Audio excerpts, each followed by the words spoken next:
പെരിഞ്ചീരകം ഉണ്ടാവുന്നത്.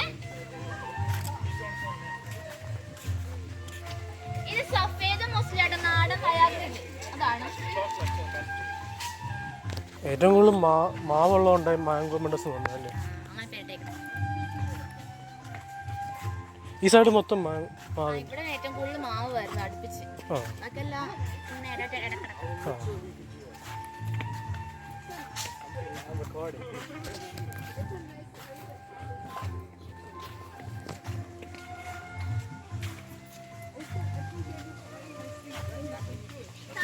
കച്ചോലമാണ്.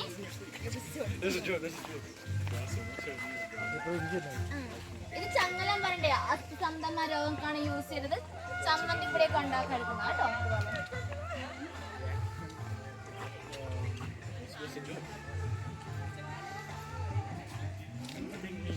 ഇത് നീലാമരിയാട്ടോ, നമ്മള് കാച്ചണലൊക്കെ യൂസ് ചെയ്തില്ലേ, മുടി വളരാനും മുടി കറക്കാനൊക്കെ വേണ്ടി.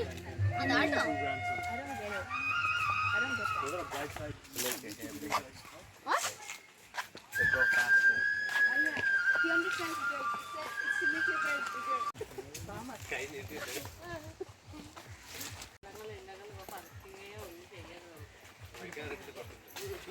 കുരങ്ങുമഞ്ഞൾ ഇത് മരവുന്ന് പറയും കേട്ടോ. സന്യാസിമാരൊക്കെ അവരുടെ വസ്ത്രമായിട്ട് യൂസ് ചെയ്തത് ഇതിന്റെ തൊലിയാണ്. തൊലിക്കൊരു ഇലാസ്റ്റികതയുണ്ട്. ഇതിന്റെ ബാക്കിൽ നിൽക്കുന്നത് കാട്ടിച്ചെമ്പകവാട്ട. രാജാക്കന്മാരുടെ കാലത്ത് അവരുടെ റൂമിനും വസ്ത്രത്തിനൊക്കെ സുഗന്ധം ലഭിക്കുന്നതിന് വേണ്ടി പൂവാട്ട യൂസ് ചെയ്യുന്നത് കേട്ടോ. 4 മണിക്ക് ശേഷമാണ് അത് പൂക്കുന്നത്. ഒരു മഞ്ഞ നിറവാട്ടോ പൂവിന്. അല്ല, അത് വേറെ.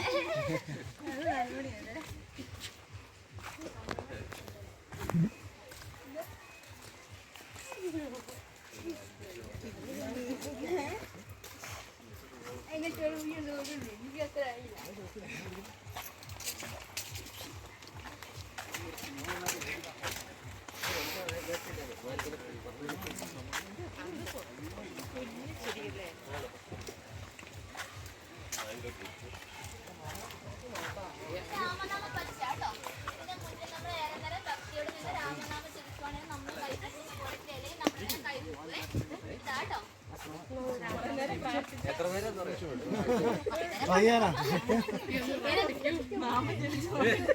ഇത് കാട്ടു ജാതിയാണ്. ജാതി ബഡ് ചെയ്യാൻ വേണ്ടിയിട്ട് യൂസ് ചെയ്യുന്നത്.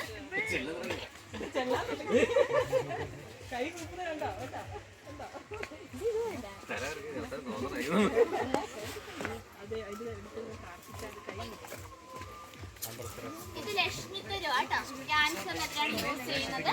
സയന്റിഫിക്കലി പ്രൂവ്ഡ് അല്ല, ഒരു ഡോക്യുമെന്റ് രജിസ്റ്ററിൽ അല്ലാതെ യൂസ് ചെയ്ത് സൈഡ് എഫക്ട്സ് വരുന്ന കേട്ടോ. എല്ലാവർക്കും പിടിക്കും.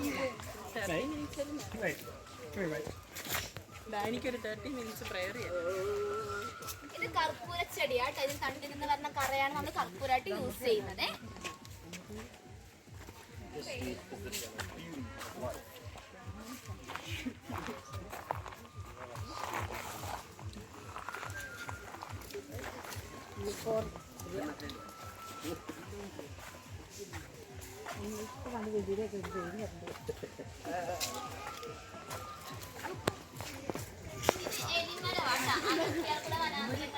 ചെടിയൊക്കെയാണ് വളർത്തുന്നത്. 6 അടി മാത്രം ഉയരം വെക്കുമ്പോൾ നമ്മുടെ ക്ലൈമറ്റ് ആയിട്ടുള്ള ഇത്ര ഉയരം വെച്ചിരിക്കുന്നത് എലികൾ തന്റെ കുഞ്ഞുങ്ങളെ വെള്ളപ്പൊക്ക മൃഗങ്ങളൊക്കെ ഒന്ന് സംരക്ഷിക്കുന്നതിന്റെ ഇലയും കമ്പിച്ച് കൂടുണ്ടാക്കിയിട്ടാണ്. ഒരു സൈഡ് എടുക്കാവോ? ഒരു സൈഡ് എടുക്കാവോ?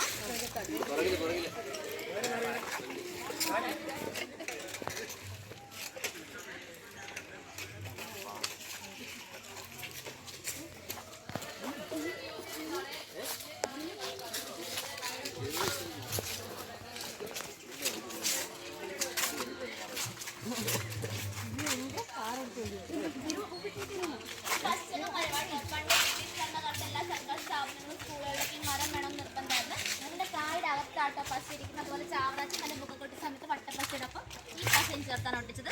ആ കാരണം കുറ്റിച്ചെടിയാണ് രമ്പയാട്ടോ, ബിരിയാണി ചെടി എന്നൊക്കെ രമ്പ ബിരിയാണി ചെടി അത്.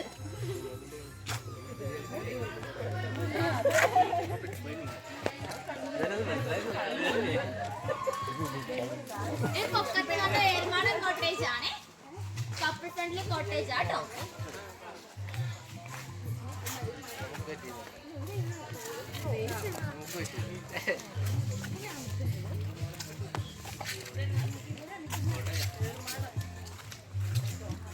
നമ്മളെല്ലായിടത്തും കാണുന്ന മത്സ്യകന്യക സ്റ്റാച്ചു അല്ലേ, നമ്മുടെ സ്പെഷ്യൽ കോൺസെപ്റ്റ് പ്രകാരം ഇവിടെ ചെയ്തിരിക്കുന്നതാണ് വൃക്ഷകന്യക കേട്ടോ.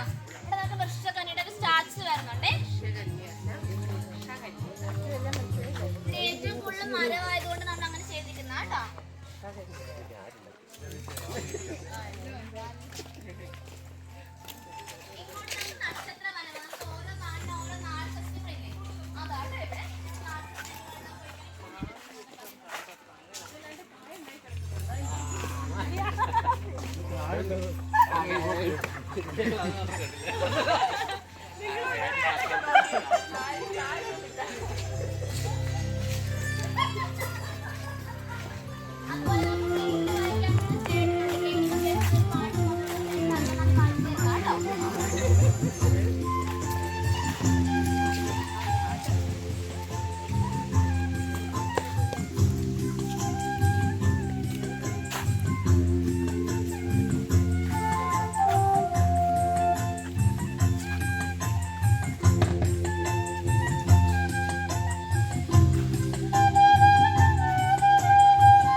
പണിയുണ്ടല്ലേ.